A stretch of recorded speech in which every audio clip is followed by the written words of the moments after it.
أعوذ بالله من الشيطان الرجيم. بسم الله الرحمن الرحيم. إن الحمد لله نحمده ونستعينه ونستغفره ونعوذ بالله من شرور أنفسنا ومن سيئات أعمالنا. من يهده الله فلا مضل له ومن يضلل فلا هادي له. أشهد أن لا إله إلا الله وحده لا شريك له وأشهد أن محمدا عبده ورسوله.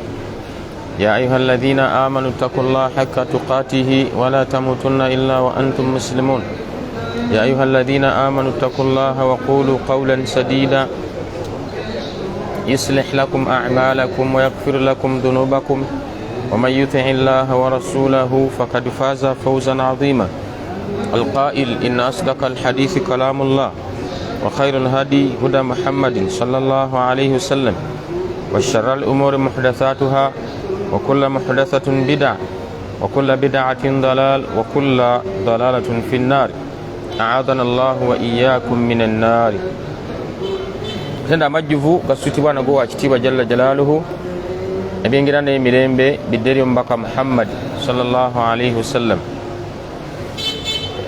Tubebaza okubeera ku mukutu nate nga mutulindiridde okubaako kyetugabana nammwe, mutwazika amatu ne musengejja ate ne mwongera ne mwebuuza ku bamanyi bammwe, mugenda okulanga bikwatagana, ekitegeeza nti naffe tuba tujje tuba twekakasaawo nti alhamdulillah wanywevu.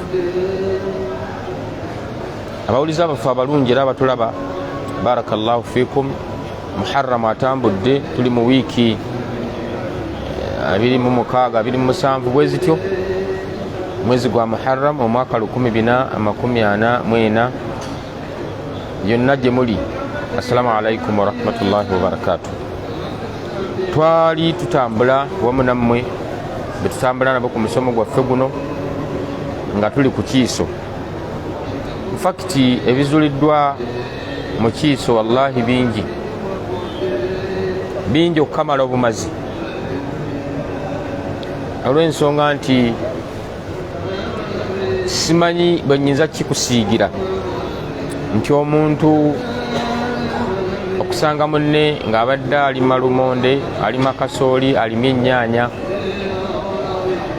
ng'alaba yiika ziri 8 oba 10 oba yiika 2 ng'ennyaanya nnene, ayogera ebigambo ebi. Wallahi ennyaanya ne zitandika okufuna akawuka ne katandika ozirya nga tezinnayengera, bikola ne bikala. Allah, nkuba ne beba etonnya ne bwoba ofuuyira ekiiso kiwaguza ne kikuba. Bangi be mulaba nga mukwano gwange annyumiriza nti muganda waffe yasomera mu mawanga g'ebweru, twala nga Dubai oba Misiri oba Saudi Arabia, bambi naafuna eddala ly'obwa dokita. Eri eddala liba ddene naye wamu n'ekyo talina mulimu. Dokita ng'olwayo badokita betwogerako wallahi bali ku ddala lya waggulu. Muganda waffe Abdurrahman Mukisa, Allah amutere baraka mu misomo gye. Lekikyala olwaleero mawanga ga Saudi ninga tuwangadde ne wane waffe Kawempe, twamusomesaako.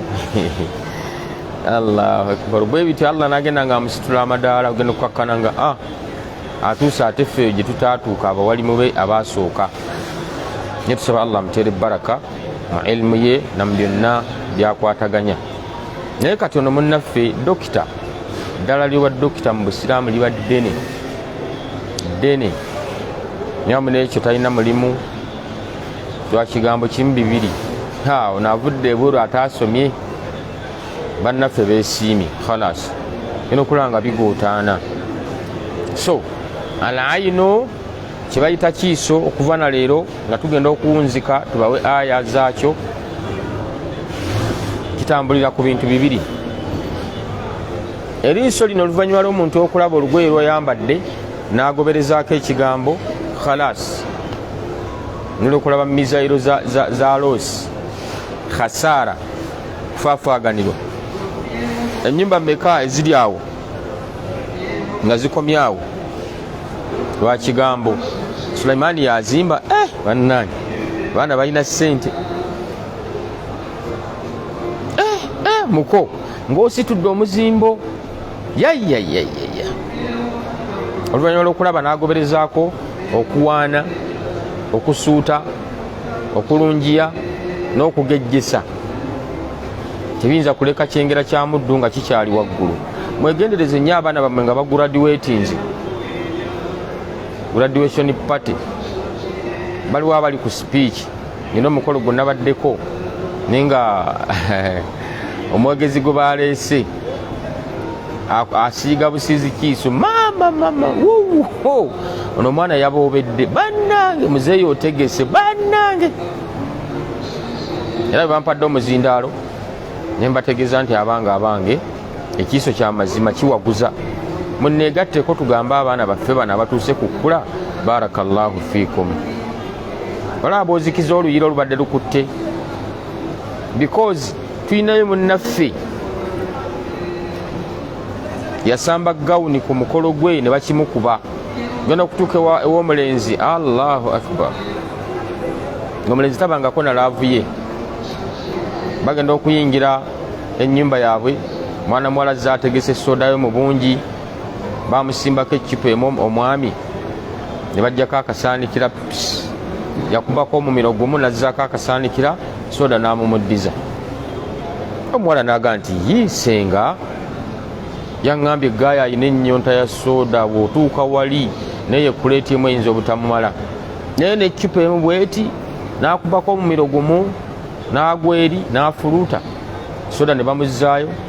enkya teyatawaana mumusaba akasoda akasigadde mu kaluwa oba mpaayo eccupa 3 n'olwaddako agenda okulaba omwami ng'embeera zikyuka agenda okuyingira obuliri ng'ayambala ekkanzu ye yasooka ku kisenge. omugole n'agamba nno bino tebinyuma senga bye yantendeka byali birala.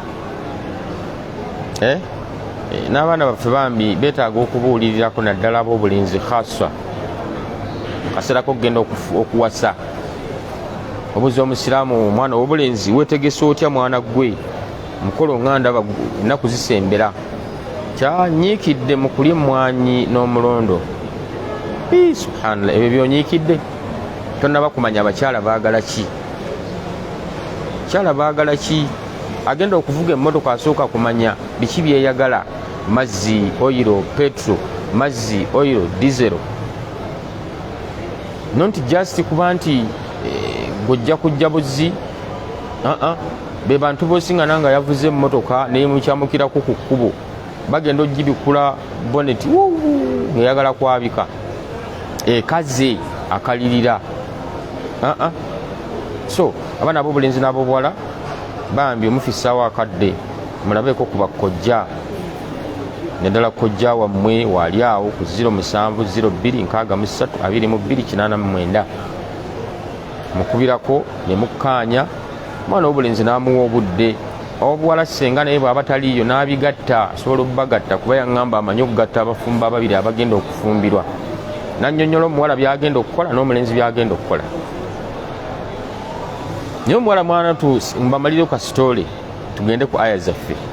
omuwala subhanallah agenda okula ekyamuleeta okufumba senga bye yamutendekamu olina okuyimba ennyimba z'eggwanga nga taziyimbye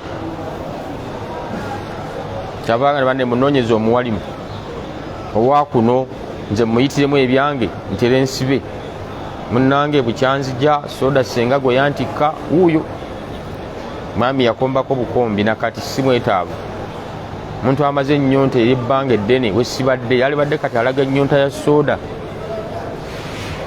enkomerero seka n'agamba tugenda kuswala kyava ayita Sheikh Khalid omugenzi Allahumma ighfir lahu warhamhu n'amuyitiramu olw'okuba nti likulli fanni rijal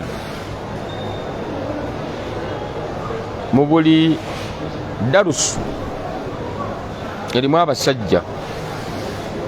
bwogamba ilmu ya hadith nga tugamba nti sheekh gundi waali, ilmu ya tawhidi nti gundi waali, ilmu ya tafsiri nti alhamdulillah tulinayo gundi, ilmu ya faraid nga alhamdulillah.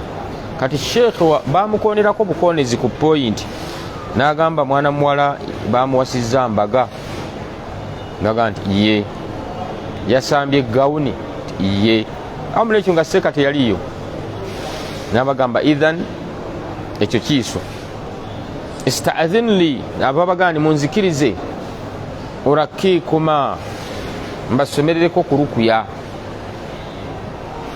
la'alla Allah yuhdithu ba'da dhalika amra kyendaba ekigenda okwawukanya amaka gano mu bufumbo bwakamala okufuna kiiswa naga nti tukukkiriza seka nga asumula rukuya nga abasomererako bagamba leeta amazzi lita 2 nga nazo azisomereramu ayati za ayinu gye tugenda okulaba n'abagamba munyweko munaabeko kumala ennaku 3 seka n'afuluma n'agenda okumanya wakitibwa Allah yateekateeka eddagala nga bwe liba lisinkanye endwadde bifaafaagana okkakananga eddagala liwangudde obulwadde seeka enkeera akuba essimu bannange mweteeketeeke enzija obudde nnina butono omugole omukyala ye yagikwata waalaikum salaam wa rahmatullahi wa barakatuh seeka obadde ogamba ki nzija bannange okubajjanjaba kukyate ku nsonga si bano bebafumba abaagala namugaa nti seeka twafunye obulamu bupya mwana mulenzi ali mukumbuusa bebbi alinga bebbi ali mukunyimbira si oli Allah yampanyisirizaamu mulala seeka yafa bufinseku n'agamba alhamdulillahi alladhi hadana lihadha wama kunna linahtadiya lawla an hadana Allah twebaze Allah atulungamizza eri Qur'ani n'atulaga nti esobola okujjawo endwadde ezifaanana bwe ziti twalibadde mububuze genda mu masabu naye Qur'ani bwe bayajja mu siraamu totagala kuba tewaliwo ndwadde wakitibwa Allah gye yassizza ku mwaliro gwa nsi wabula erina eddagala lyayo ku lwa hadithi omubaka sallallahu alayhi wa sallam egamba nti inna likulli da'i dawa mazima buli ndwadde erina eddagala lyayo alimahu man alimahu Allah subhanahu wa ta'ala agitendeka nagi eddagala lino n'alisomesa bannannyini ddimanya wajahilahu man jahilahu bangi baliyitako buyisi gugenda kulaba aya ziri mu Qur'ani nga zennyini bulijjo zoyitako subhanallah zino aya zezinaazibwa emmotoka evudde mu bondi zezinaazibwa boda boda zezinaazibwa gwe bakubye ekiiso naam wagairu dhalika era ojja kwesingana nti banna bizinensi lino si zambi basinga obungi mugaa nti tuyinza okuseerera nedda si zambi Qur'ani evudde wa Allah subhanahu wa ta'ala muntu asobola okujja mu dduuka lyo n'akukuba ekiiso genda okulaba tokyatunda jayo bujji omusomo gwaffe guno ogende ng'okwata mu aya zetugenda okukuwa somera mu mazzi teeka mu bbomba fuuyira edduuka lyo ng'omubaka sallallahu alaihi wasallam bwe yakola nga bamaze ensolo emaze okufa bwe yali akyadde wa Zaidi bwe mba nga musse emisomo gyaffe gyakulembera bw'akyala wa Zaidi radiyallahu anhu omuyahudi najja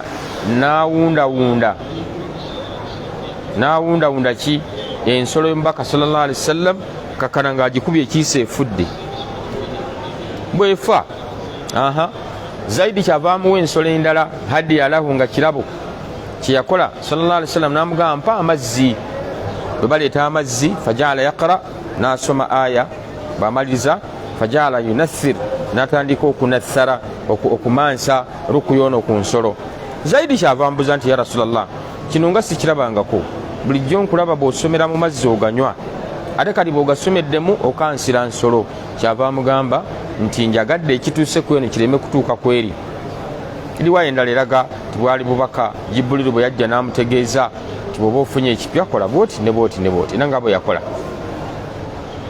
prevention is better than cure kivola nti obusiraamu bwe bwasooka mu system ya prevention okugema era bwakubiriza dda nti omukyala bw'aba azadde omwana immediately ng'akaana kakagwa akole tahaniki maamaana tahaniki agaye entende ez'olutabutabu nga ziri mu foomu ya lulusulusu aziwa akaana kano mpolampola kazinuune akwate ettondo lya habati sauda akatonyeze tekagenda kukaaba bwoka simanyi bwoka eba buyita bwoka omwana bwakaaba obwo tayinza bukaaba. Kyokubiri talumbirwa birwadde ebitomera abaana abato. Olaba enkola y'Obusiraamu tugirina olwaleero si gye tuliko. Idhan barakallahu fikum wa ayyadakum Allahu binasrihi. Ekiiso kyalaze wala kiremesezza amayumba g'abanadamu okugenda, kiremesezza emmotoka ezitundibwa, kiremesezza abatikkula olwatikudde n'ateeka mu sitoowa abasuubuzi tabalaba, ng'oli yasanze atikkudde 40 feet container, abadde asubira ab'ebusiya ab'ejjindi abaawa ab'embaale bulijjo bakasitoma be oluba okuyingira nga amasimu gavuga leero tegalabika, yabakubira tebakwata. Kiremesezza essomero oluvannyuma lw'okuliyooyoota nirinyirira abayizi babuze, n'osinga n'akasomero nga konna kafaanana nga bwe kafaanana naye nga kafumbekedde abaana. Ketaaga kala, ketaaga renovation naye nga baraka kalina baraka. Kiremesezza abaana b'abantu abanyirira obutafumbirwa. Naam, anti okujja okwogereza kasita oli ajja tubula Obusiraamu bannange tubusome nnyo, bujja tuyamba bingi. Okwogereza bwe tulaba nga Shamsa oba Masitulo obaani baba bamwogereza wano awaka we bamuzaala, essaawa y'okumwogereza bwe beetuuse tumugjawo. Lwaki banneiba bakanudde amaaso okulaba ani azze awaka, azze lwani, bagenda kubuuza ebibuuzo bingi. Ekinaddako era ekyama kifuluma, lwadde bagenyi baani ba Shamsa. Shamsa agenda kufumbirwa, bannaye mugenda kunywa sukaali, genda kukakana ng'omwana adibye. Kyetukola kiki? Tugamba nti agende wa ssengaawe bwayise, abako gye baba bakyala okumulaba, naam, ayambale obwambalo bwe, abaweereze kacaayi oba kasooda, yeetale mu ddiro lya ssengaawe, abasajja balabe omubiri gwani gwa Shamsa, bagaye nti nze nazze okulaba era nkakasizza ono omwana simuleka. Awo wennyini musajja tugamba nti bw'oba osiimye teekayo akalaba akalaga munno nti omusiimye, era bw'oba tomusiimye vaawo ng'omukakasiza nti sisiimye. Edda mu Buganda wano omwana w'obuwala baamuwanga akatambaala akalaganga munne nti amusiimye. Bw'ataamuwanga kantu konna nga bamugamba nti musajja teyakusiimye. Nnaku zino simanyi kye bakozesa, naam, naye ng'ekyali badde kyebbe wabeerewo sayini ku first scene, munne mulaga nti alhamdulillah omukubye era asiimye. Okusinga bambi omuwala lwanaddayo nga yeesunga nti bamusiimye, so nga omulenzi takoze eki, tasiimye. Naye bwe muleeta okwogereza ne kujja kubeera wano omwana wazaalibwa banneiba bakanudde amaaso, kigenda okuddako kuwaana, kusuuta, kulungiya, ekiisonga olukiyingirawo. Mbaka sallallahu alaihi wasallam n'atugamba okwogereza kubeere kwa kyama. Nkiddamu era nti bwe kuba kwa kyama mwana mutu tewassengaawe, ne nikaahi olunaku lwe tugisiba yali badde ya kyama. Oluvannyuma hadithi egamba etya? wa alinu mulangirire alwalima, embaga, fil masajidi, mu mizikiti. Era twali badde tunyumirwa nnyo nga Sumayya oba Latifa obaani nga ku mukolo gw'embaga ng'ava wabba, okwogereza kwaggwa, okuwuwa kwaggwa, olaba biri ebyekyama ebyo, n'alyoka ava ewabba ng'azze kutegekera bba eno ku mbaga. Ng'okuwuwa tekubaddewo, nti okuwuwa kwaggwa dda, yavudde wabba abadde afumba. Balabagana nikaahi neggwa, kati ne badde embaga. Dha huwa al-Islam. Naye buli tuva ku manhaji tutomera ab'ebiiso ne tubasinkana. Ogenda okulaba omukazi n'ayogereza oluba okusimbula neiba nga abuuze n'emmotoka tetera kujja wano, maama Sumayya mbuulira bano si bantu babi, ate gwe neiba n'akukisa, kati oyogera biki? Munnange Halima nti naawe olaba akuze, oyo munna abadde azze, kasitoga munna abadde azze kumulaba, ono kyalina okukola kasuka kiiso. Bane mwesiimye mugenda kunywa sukaali, era Halima Halima nno kati tandika okweyonja sajja baagala ng'ebigambo bingi genda okulaba bagenda tebadda n'abokubiri n'abokusatu Halima n'aga nti abange n'afuuka museum kulambulwa nedda afuna n'okukyawa kye bayita okumulaba tubalabyeko naye kyalibadde ekyebbeeyi okubeera nti bambi weefaako mukweke hadithi njiddamu era nja kusigala nga njiddamu kuba ntuufu. Omubaka yagamba sallallahu alaihi wasallam istainu biqada'i hawaijakum bil iktimami, mumale ensonga zammwe na kuzikweka. Fa inna kulla dhi ni'matin mahsuda, buli alina ekyengera bamukwatibwa ensaalwa. Ogenda bweru, genda kyama. Naam, ogenda kugula Mailolandi, genda kyama. Ogenda kukola ki? Kyonna kyogenda okukola kasita kibaamu ekyengera. Bantu bagenda kikuba ensaalwa, bafune ensaalwa, bazimbe ebiwoowoolo, genda kyama.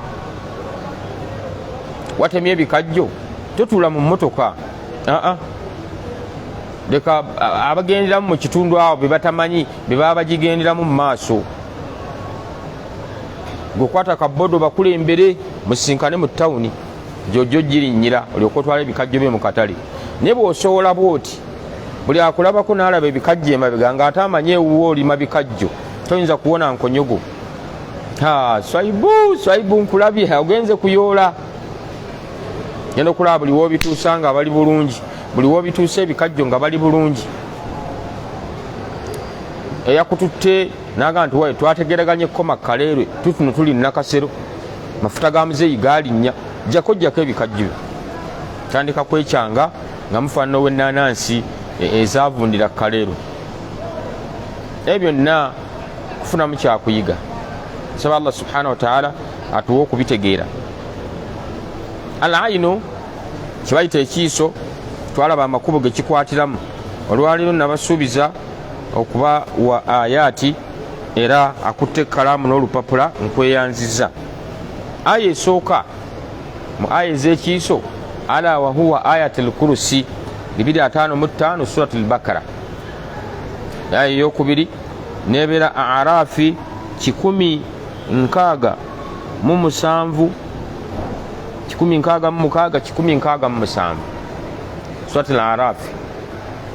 Aya eyokusatu Yunus 79 ku 82. Aya eyokuna surati Taha aya 65 ku 7.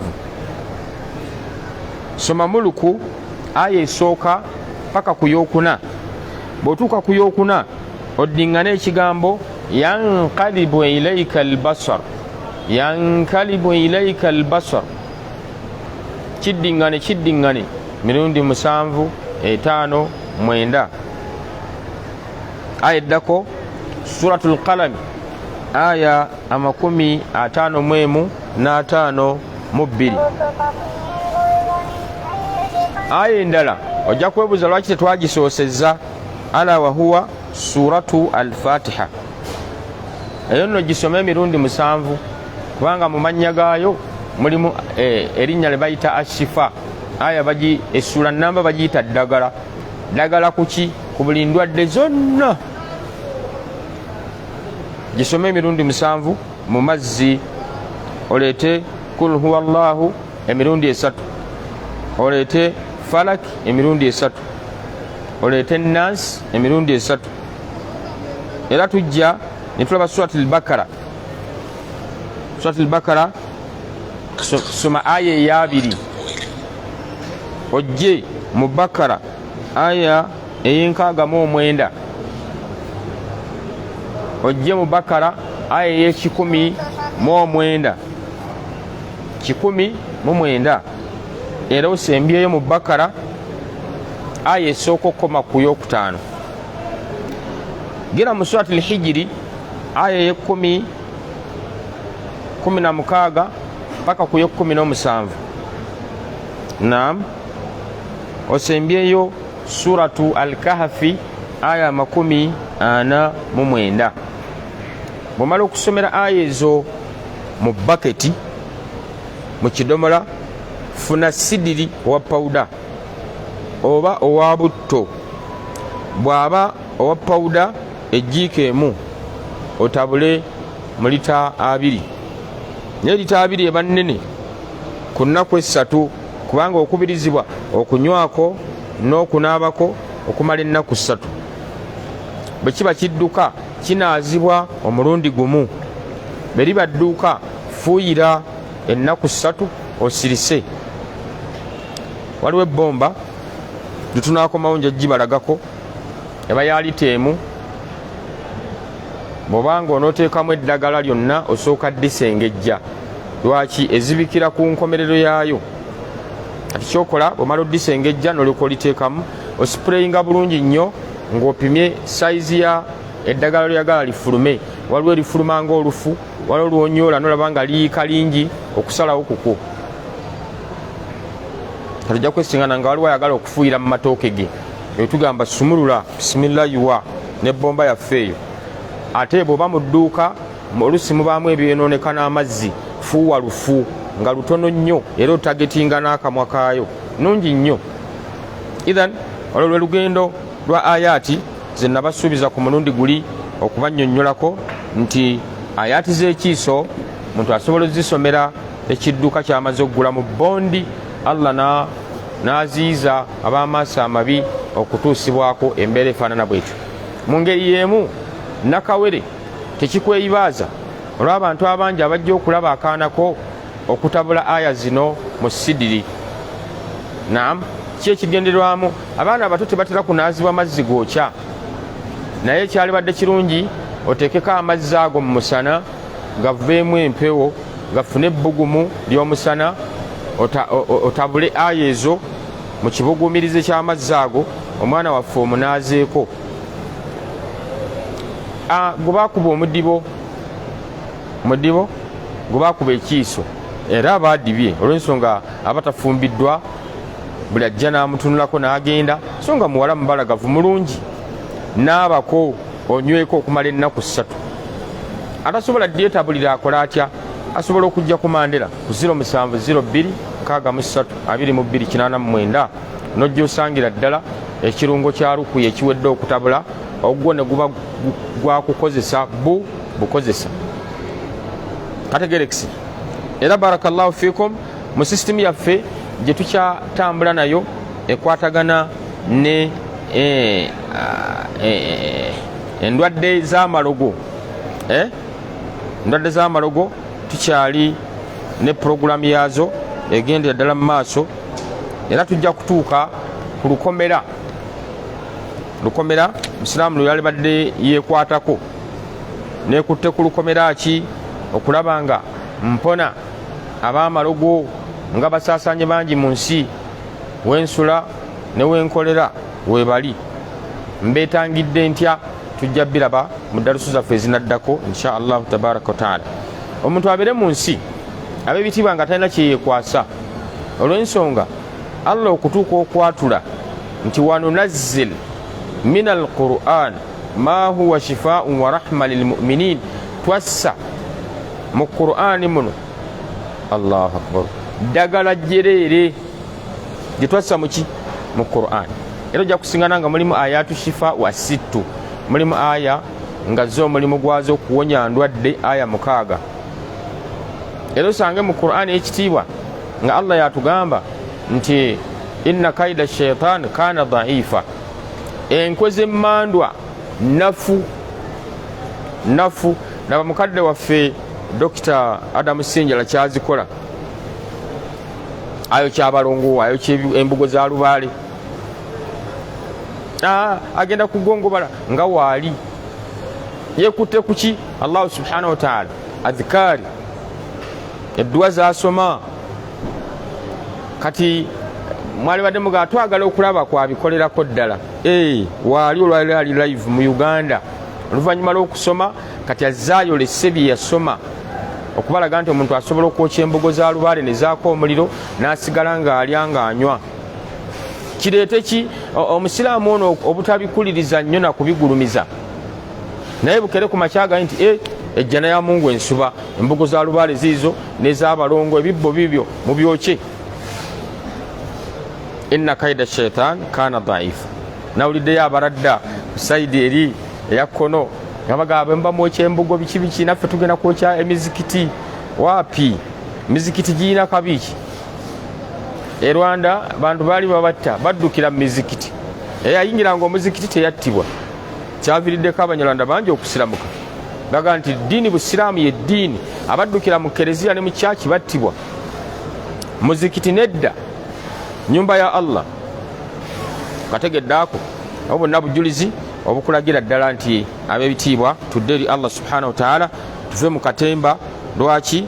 Ebiseera ebisinga obungi abantu baagala nnyo ebyakatemba ebyokufuusa. Allahu akbar. Tugenda okukomawo, tugenda kuzzaako eddogo lye bayita sihiru ta'tilu ziwaaji. Sihiru ta'tilu aziwaaji. Eddogo lino liri mu buli kategole yonna, mu buli system. Abakozi baagala nnyo ddikoza okulikola bakama baabwe baganje. Teri kumugoba kumwongeza musaala, ne bwakola ensobi bamulabanga ali kulimu. Sihiru ta'tilu ziwaaji. Eddogo lino Allahu akbar, ye muko akyadde dibamubuutikiramu. Ayagala tayagala alina okwagala mwana muwala ono gwe bamuteze. Naam, era mwegendezanga nnyo bwe muba mugenzi okukyala okulaba, ogenzi okukyala olaba omuwala amakaago gateekeddwa kuba masiraamu.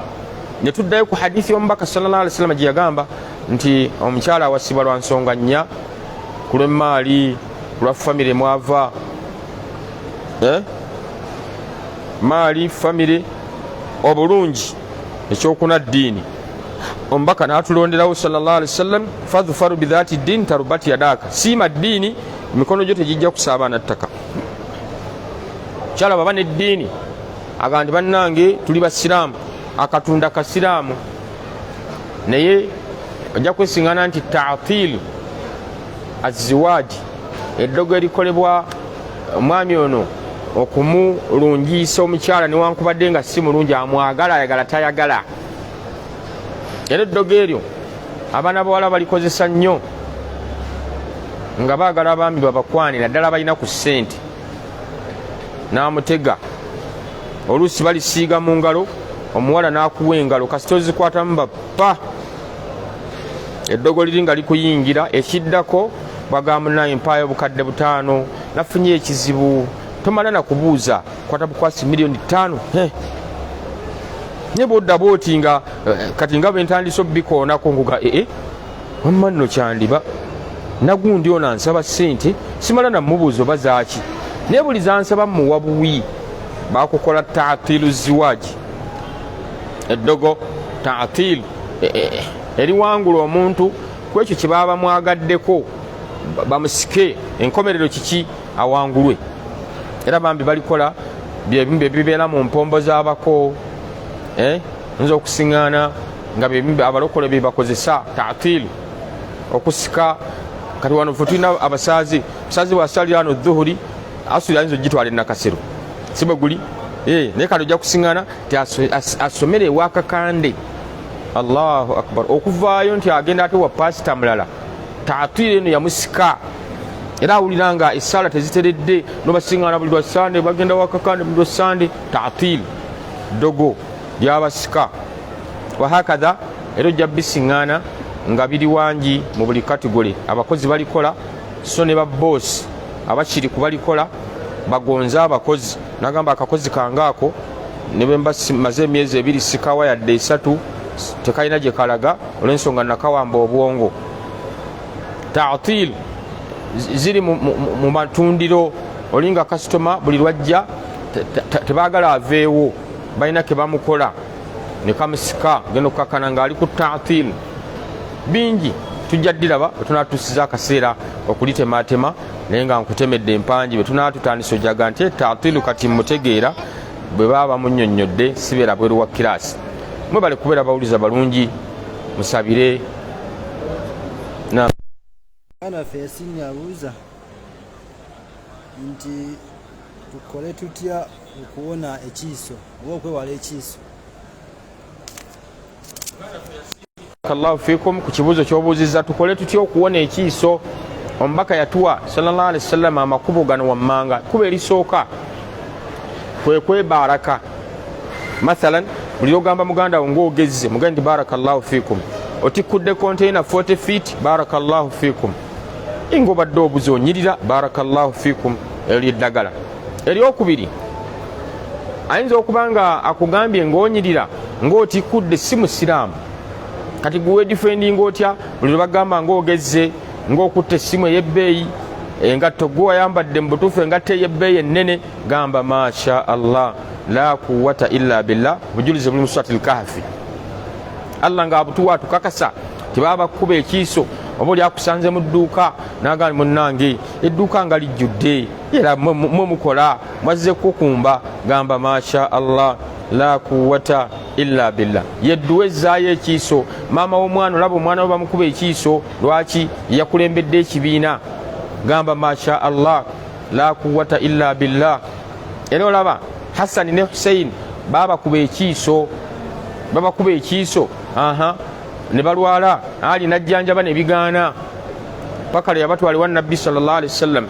Allah jalla jalaaluhu n'atuma Jibrilu alayhi salatu wassalam, najja n'edduwa n'agiwa omubaka sallallahu alaihi wasallam, n'abakwata mu mitwe. Edduwa eyo abazadde mwali badde nga mugisomera ku baana nga bagenda ku ssomero, u'idhukuma bikalimati llahi tamma min kulli shaytan wa min kulli aynin lamma. Owuliddemu aynin lamma kiiso. Era nabbi bwe yabasomera edduwa sallallahu alaihi wasallam, fabari'a, wallahi ne bawona ne batandika okuzannya alhamdulillah ne batereera. Idhan okwekingiriza okusooka barakallahu fikum, bakukubye ekiiso gwogamba masha Allah la quwwata illa billah. Okwokusatu singa omuntu tumuzuula nga mwannyinaffe bajja awaka ne bamulambula, gwakubiri gwakusatu abikooye. Eddaala eryokusatu tulisingana mu hadithi ya Asma binti Umais gye twasomako luli, yagamba abaana ba Jaafari abantu babasiiga ekiiso, ya Rasulallah mbasomerereko ku rukuya. Omubaka n'amugamba ye ze zino aya, afa astarqiya lahum ya Rasulallah, mbasomerereko ku rukuya. Yali ategeeza rukuya ow'ekiiso. Kati omwana waffe atafumbirwa tumukolera bibiri, tumusomererako ayaati z'ekiiso mu kutu ne tumuwa n'anaaba n'anywa. Amazzi gano ge twalabye ge tuva okulaba aya zaago ddala eryokumeka eryokusatu. Mwago nkakasa nti biidhinillah ayina emmotoka nga gwe baagiwaanyewaanye dda, era munna egenda oli amabanja etenywa amafuta biki biki, genda okulaba buli asiima tadda, genda oginaazeeko ne ayaati zino,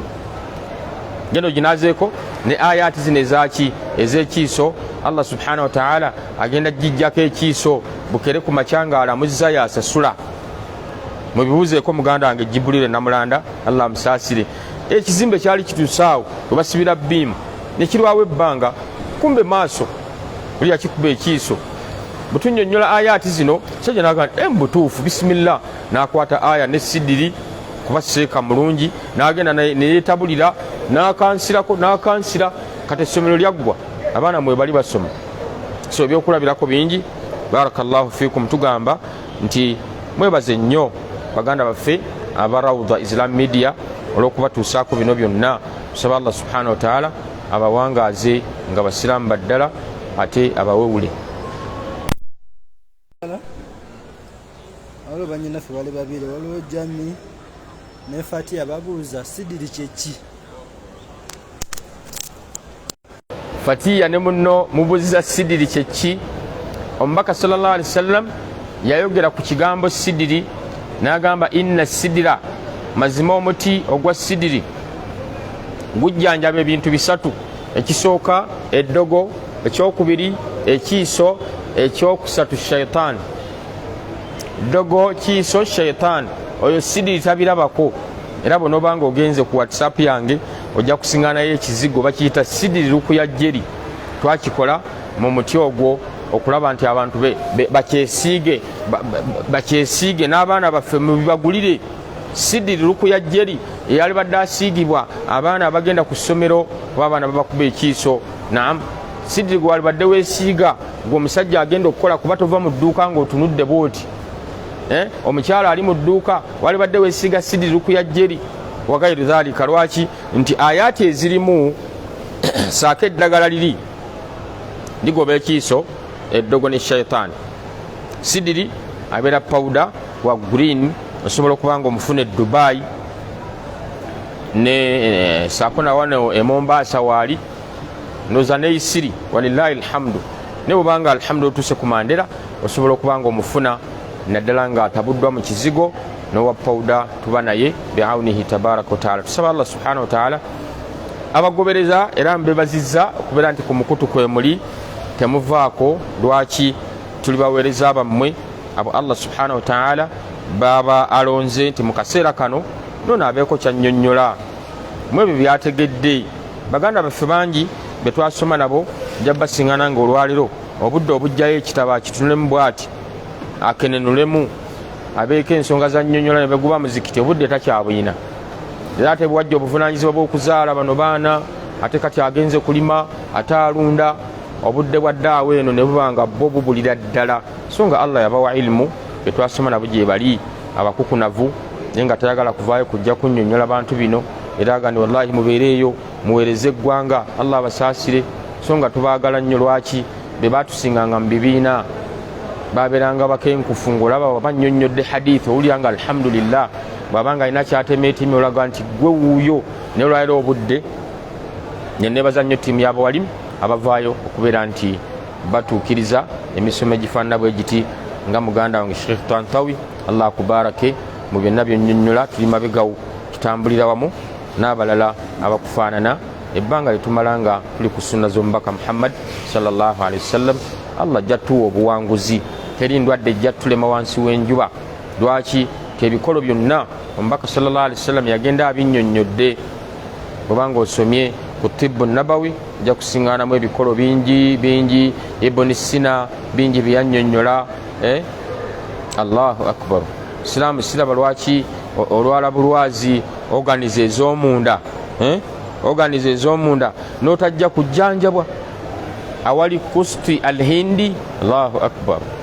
lijjanjaba organize ez'omunda bwe ziba zaalwadde nabbi yalinnyonnyolako sallallahu alaihi wasallama ebikolo endwadde 7 mwanadamu bw'abanga azirwadde munda mwemuli byalusa mwemuli byani nsigo zirwadde bizimba Coastal Hindi jangu omufune bi'aunihi tabaraka wa taala wejjanjabe oleme gamba nti ate obusiraamu wallahi ffe tebwatufaako nidda gotannaba kutuula kwekansolinga tunulira Allah okwogera ku ŋŋamiya olowooza ali ategeeza ki afalam yanzuru ila al-ibili kaifa khulikat abaffe bwe batunula bati eŋŋamiya tebalaba ngeri gye yatondebwamu omubaka nannyonnyola sallallahu alaihi wasallam eŋŋamiya eyo ennyama yaayo ddagala supu waayo ddagala amata gaayo ddagala omusulo gwayo ddagala oyagala bakunnyonnyola kibaleke ki abasajja bajjanga balwadde amabwa gatonnya sallallahu alaihi wasallam n'abagamba nonno mugenderera abasajja bali abalunda eŋŋamiya